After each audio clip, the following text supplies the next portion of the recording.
thank you so much for joining us today. Ciao, David. Thanks for having me. Yeah, ciao means hello, right? Italian. Yes, correct. Like in Italian, yes. I know another Italian word, grazie, right? Grazie. Grazie. Yeah, thank you. Thank you. Thank you for joining us today. Sure, my pleasure. Yeah, to start off, why don't you tell us a little bit about yourself and your journey to the crowdfunding coach? Sure. So I am Mattia Di Stasi, and I am a crowdfunding coach. Essentially, my career started when essentially I co-founded my first startup with a couple of partners in the States. Essentially, we moved from Italy to San Diego to participate at this acceleration program run by Techstars and the Qualcomm Robotics. So we raised an investment for our startup of $120,000. So we built the company there, in the States. So we ran this acceleration program in San Diego. And then with that investment, we managed to run our first crowdfunding campaign with the company. The company is named Solenica. That campaign was went really good. We managed to raise more than $600,000 in pre-sales, and then in the 2000, and that was happening in 2015. Then in the 2017, I left the company, so I'm not active anymore on the company yet. I'm still shareholder, but I'm not active there, working there. And I started using my experience for what I learned from that experience in following and coaching other projects, other funders like me at the time that were interested in launching the crowdfunding project, their dream, I would say their project dreams, the dream project, on platforms such Kickstarter and Indiegogo. So I am a crowdfunding coach mainly for reward-based crowdfunding campaigns. And since there, I managed to coach more than 400 clients so far, different funders. Wow, that's a lot. 400. More. I think 400. You can see a lot of reviews also on my Fiverr gig, and on my website you have a lot of video testimonial from people that work with me. And many of them, obviously not all of them really launched their projects, but many of them managed to accomplish that because it's a very tough job, and most of them and some of them, for example, managed to raise more than $100,000. People that raised also $200,000, and even small businesses. I helped also small businesses in raising $20,000, $30,000, $70,000, something like that, for running keep rolling the businesses. And it's something that I'm so grateful for serving this community, especially because I'm always in touch with such creative people with so regional and unique projects, and that make me keep my motivation very high in doing that. I'm very grateful. Okay, very good. So it's a great opportunity with you to demystify the crowdfunding, right? Demystify crowdfunding, because I have heard a lot of my friends and people, entrepreneurs in the community that talk about crowdfunding, but I haven't heard many successful cases because they don't have experience, and then they prepared a lot, but without experience, without proper professional advice, they just they made a couple of nice video, and then at the end of the day, they haven't received a lot of investment. So they give text a friend, and then text message a friend, email friends, and all the friends and family. And collecting money from the family and the friends. Right? My old uncle that I don't hear from. That's the story. I even heard from my guests on the podcast who are now successful, but when they started a startup and then they tried crowdfunding, but sounds like most of them have a very poor experience with the crowdfunding. It's a great opportunity to invite a professional crowdfunding coach. So let me ask some interesting question to help our audience, to understand better. And then if they have the opportunity for crowdfunding, they can reach out to you, right? Definitely. Sounds I'm here. Does that sound good? Definitely. Yeah, okay. Absolutely. Thanks, man. So what problem are you solving? How do you help entrepreneur for crowdfunding? So that is an important, like, it's a very simple question, but it's pretty important, because I want to also answer to something that you just mentioned before. So the thing is, many of them just preparing like a couple of videos, like very nice videos, then they launch their crowdfunding and they don't get anything. Okay, because there is a great misconception of this industry. Okay, so what does it mean? So the campaign launch, and this is something that I want to clarify once for all.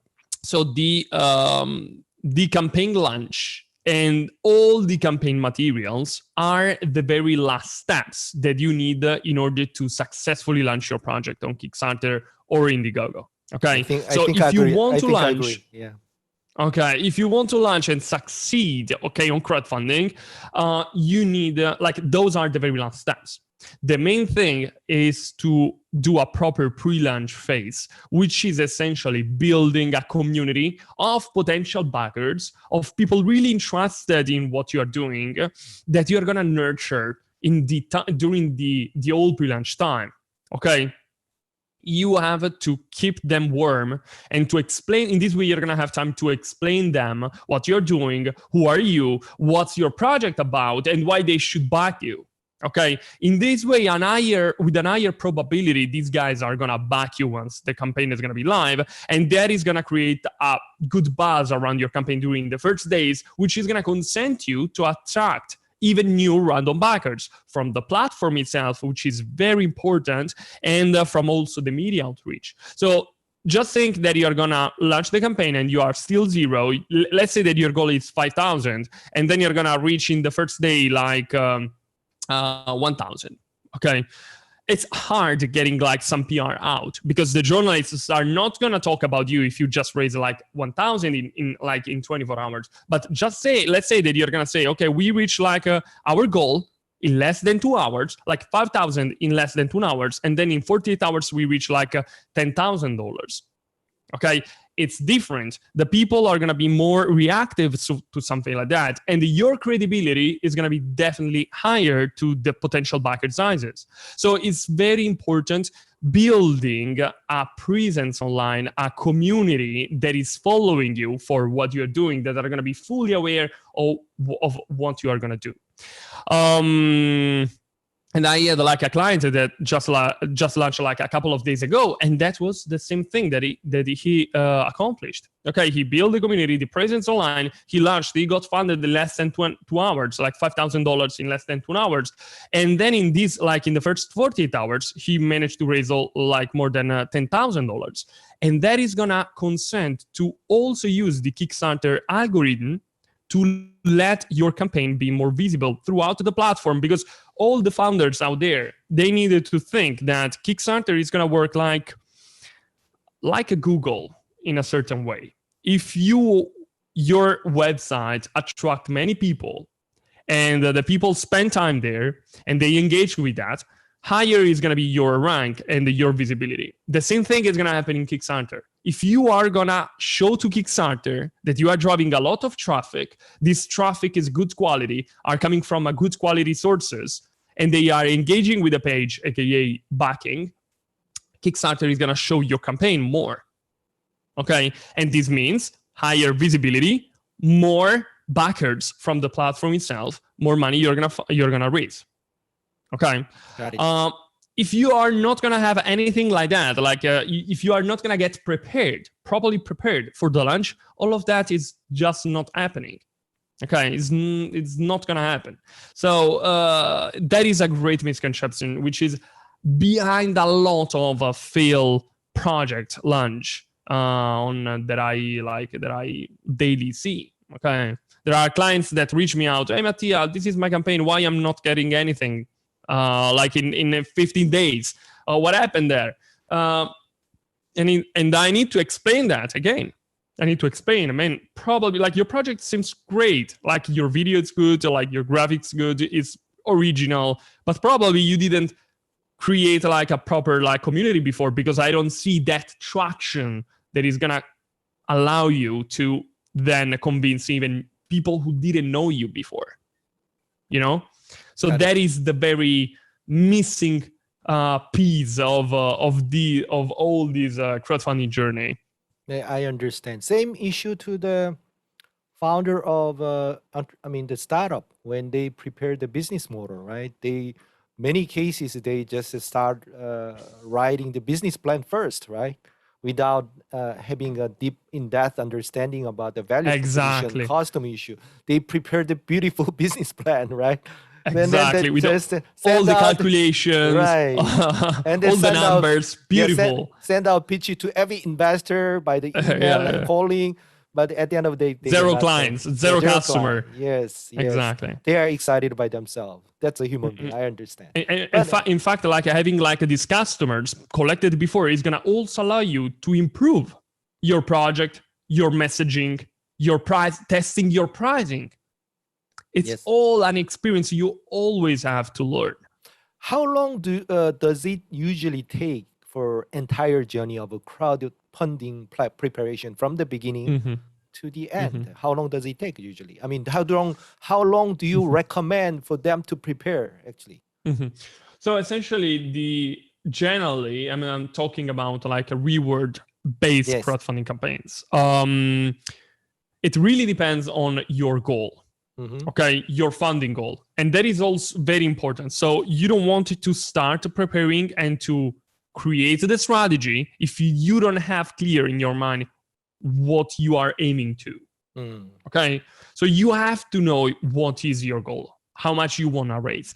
Based on that, you are gonna reverse engineering, okay, and understand all the other moving parts of the campaign.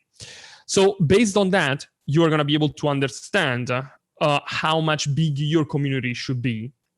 And for higher goal, obviously, you need a larger community, which is going to take more time and obviously more investment upfront. Okay. What I recommend is to don't exceed 6 months of pre-launch. Yeah, I don't want to exceed that, because after the 6 months, the people collected are gonna start becoming cold. Obviously, if you're gonna run like if you're gonna launch the campaign after 8 months, 10 months is gonna work as well. But generally, in the average, after 6 months, the people are gonna start like forgetting you. So are gonna become again, technically speaking, a cold audience. So I don't want to exceed the 6 months. But you can even run a pre-launch phase in 2 months, in 1 month. It really depends on what is your goal. And from there, you're going to have another 30 days, 40 days, which is the amount of days that I recommend running the ads, the crowdfunding, which is going to be like the old duration during the live crowdfunding on Kickstarter and Indiegogo above.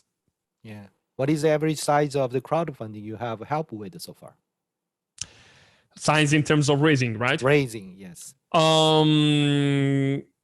So I really have a different kind of clients. Like I help like raising, for example, a mother that for like raising funds for their children's book. Okay. That was looking for like $7,000, up to like another client from the United States. He managed to raise like $213,000 for his a coffee pod machine. Okay.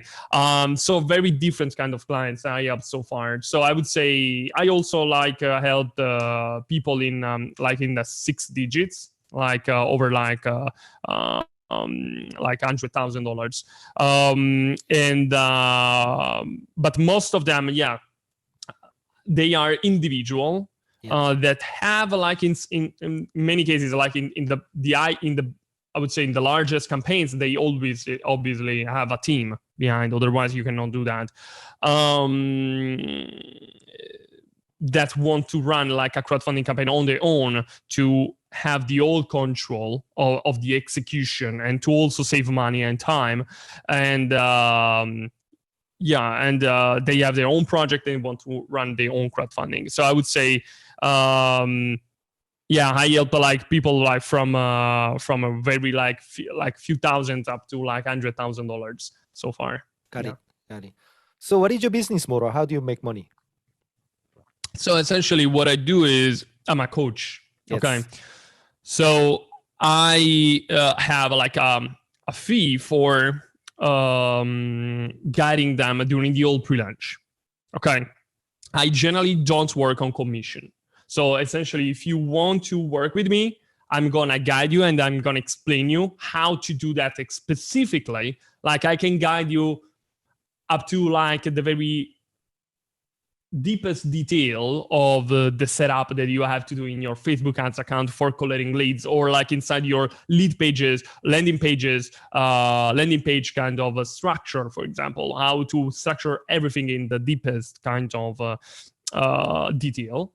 I have a fee on that. So it's essentially like clients pay me for guiding them during the old crowdfunding pre-launch phase and also during the crowdfunding campaign. I essentially, as anticipated, I don't work on commissioning usually during the live crowdfunding campaign. But when I see like projects that I like, that I think that they can do great because I know the team behind, I know the project, I also evaluate that. Okay.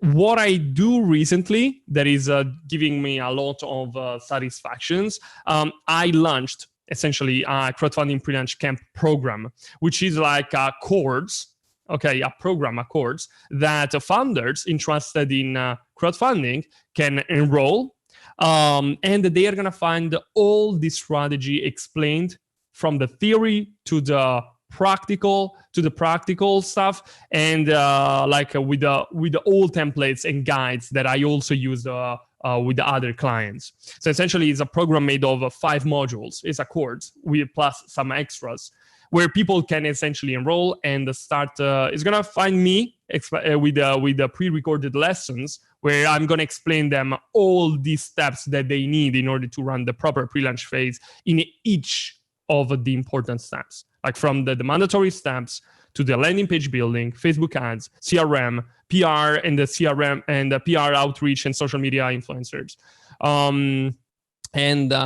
So currently I'm doing it. So I'm people like founders that want to run a proper pre-launch phase and work with me, they're gonna enroll in this course.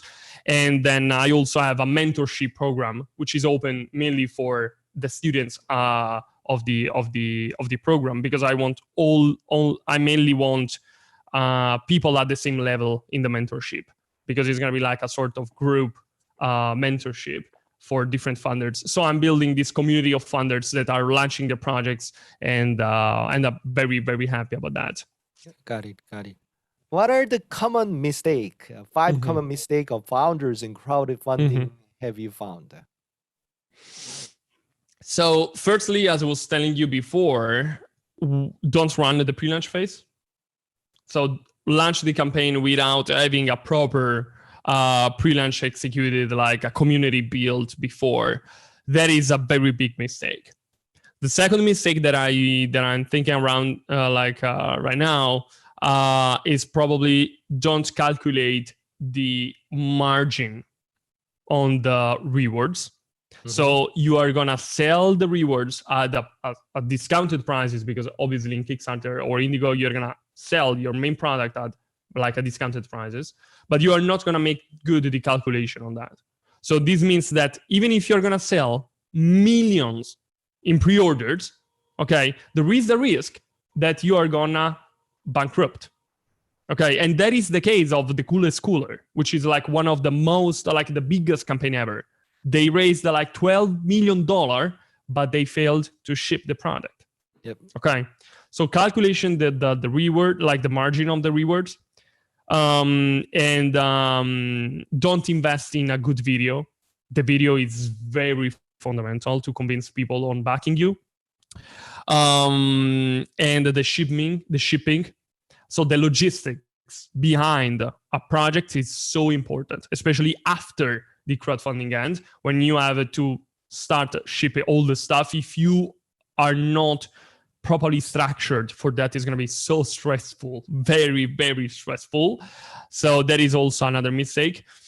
And the fifth mistake, let me think. Probably don't show your face don't show up your face, don't share your story with the people, and focus the campaign only on the product or on the project.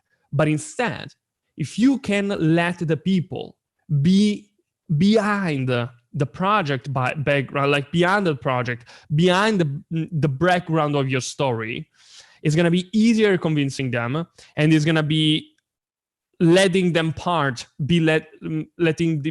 them be part of this project. And this means that you're going to be able to raise more because you're going to look more trusty and you're going to have a better credibility. Yeah. I see. Got you.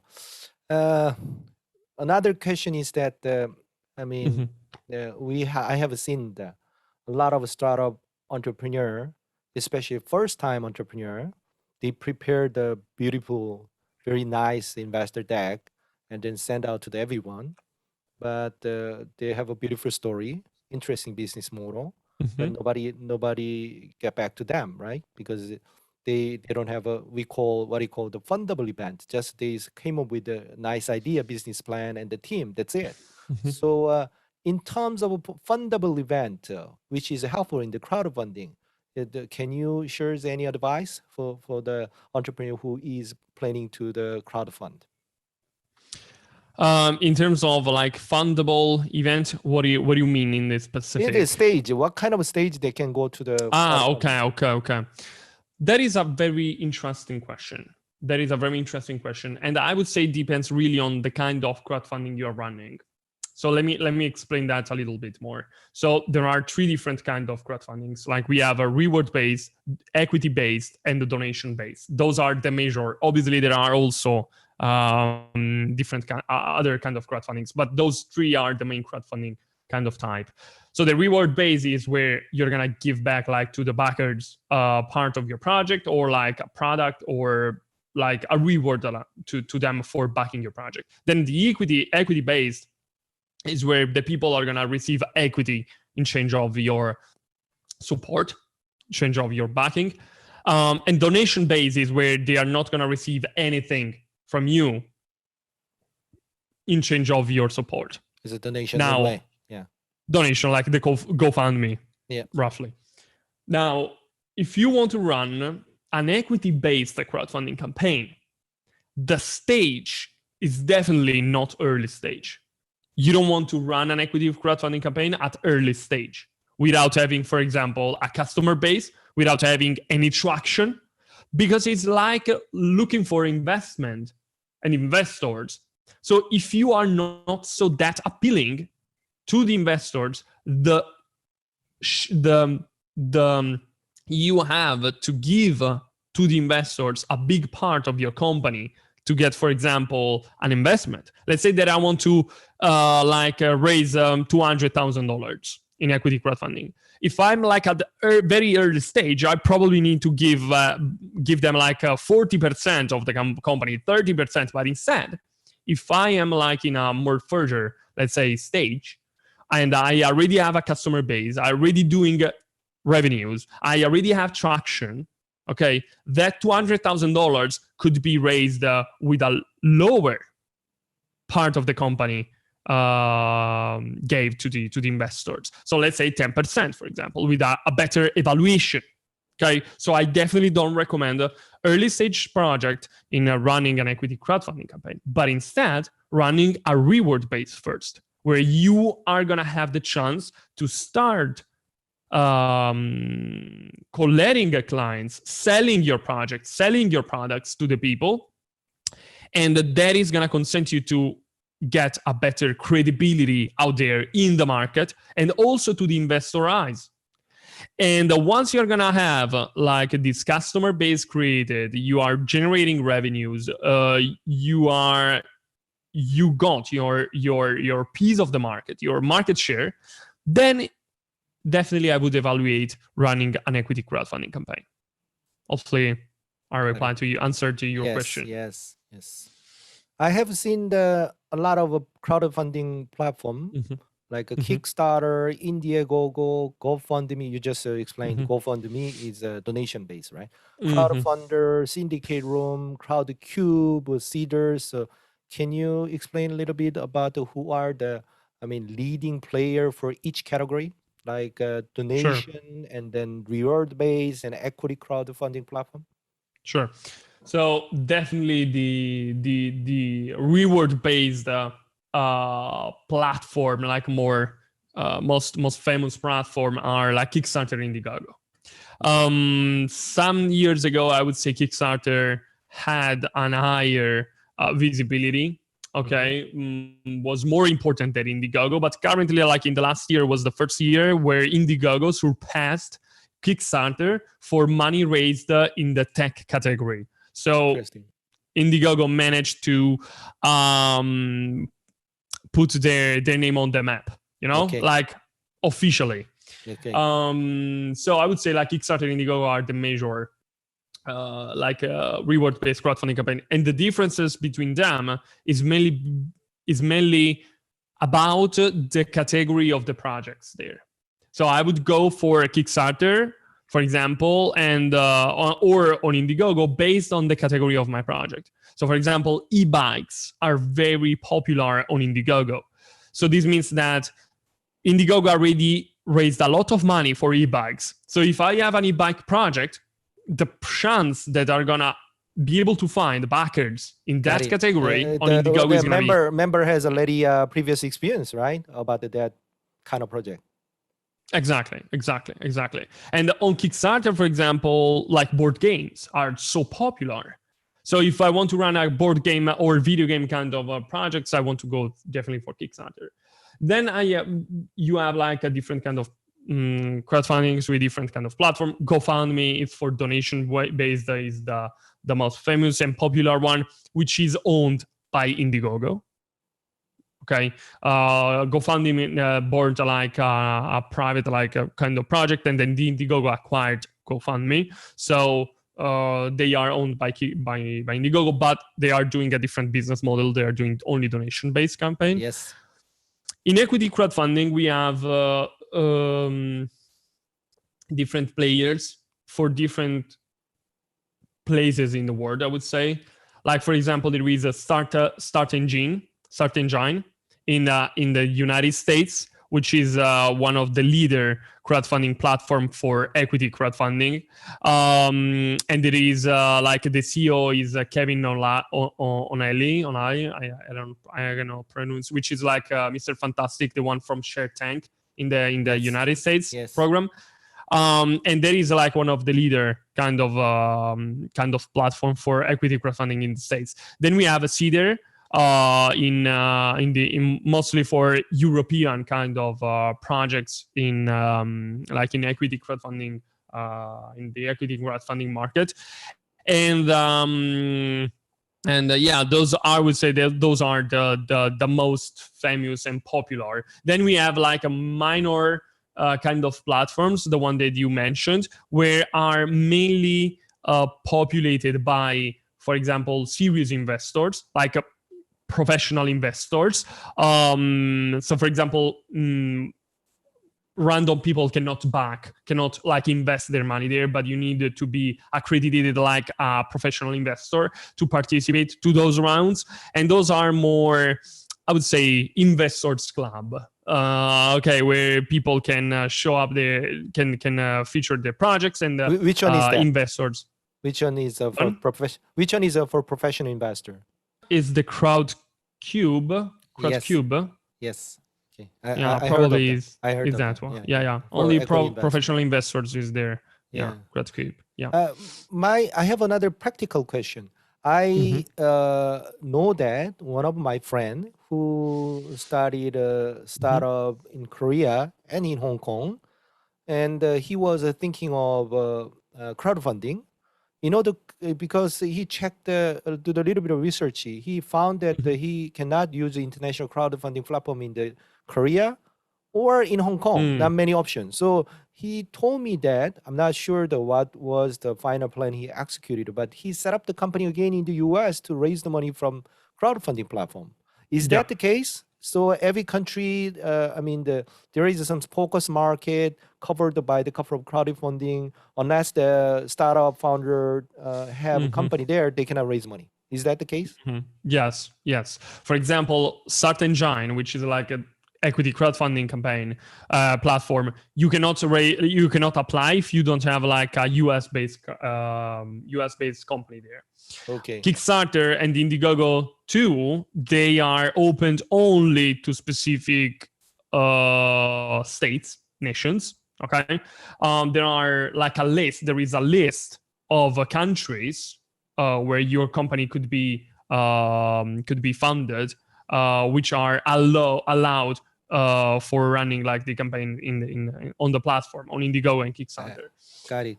Recently, Indiegogo opened the market also to the Japanese market. I see. Okay, and also China. They are doing a very big investment there. They have done a joint venture with a popular crowdfunding platform in Japan. Mm-hmm. And essentially now they are sharing their backers, they are sharing the projects. So they are doing very big thing there. And they are also, they didn't announce yet, but they are doing also a joint venture with the China crowdfunding campaign platform. So we have to follow that strictly, because I'm pretty sure that Indiegogo is going to open that Asian market very soon, like soon. And also, Kickstarter is also opened only to certain countries, but still Hong Kong, yes, is included. Like Hong Kong, Singapore probably, and Korea probably, they are also open there. I see. So hearing from you, sounds like Indiegogo is quickly covering much extensive market in the world. Yeah, they opened in Europe before the Kickstarter. Okay. So Indiegogo allowed like projects from like different, like from European countries before the Kickstarter. So for this reason, they collected, I would say, a more European, a more European backers base in their platform, because they just opened before like Kickstarter in Europe. For US market, definitely Kickstarter is the best. Yes, because they have a lot of them. Yeah, a lot of people there. My last question is, Sure. in order to make a crowdfunding success, what should the founder prepare? So for a great success, they needed to prepare, like understand, firstly, the very first thing, defining the target. Okay. Who are gonna be your backers? And this is the very first thing that I mention to my clients when we, for example, they schedule like some private coaching with me, okay, like 1 hour, half hour, whatever. That is the very first thing that I tell them. Target definition. And when I mean target definition, I'm not referring to who are gonna use your project, okay, once that will be produced and ready, but who are gonna back you during the crowdfunding campaign, which is going to be slightly different. For example, for a children's book, obviously your target, like the final users, are going to be the kids, but the kids are not going to back you, right? Are the parents that are going to back you. So you have to define that. And that is like pretty simple in this case, but in other cases are not that simple. But you need to define that in your mind first, because based on that, based on the target that you are aiming to, you are going to build all the strategy around it. So that is the very first thing that you have to come up with, definitely. Got it. Yeah. Thank you so much for taking time to introduce this is a very hot topic. I mean, your know-how and your experience to help the entrepreneur how to raise the crowdfunding. Sure. Thanks for having me, David. It was like my pleasure, really. Yeah. Very happy to support this big family, this big community. Yes.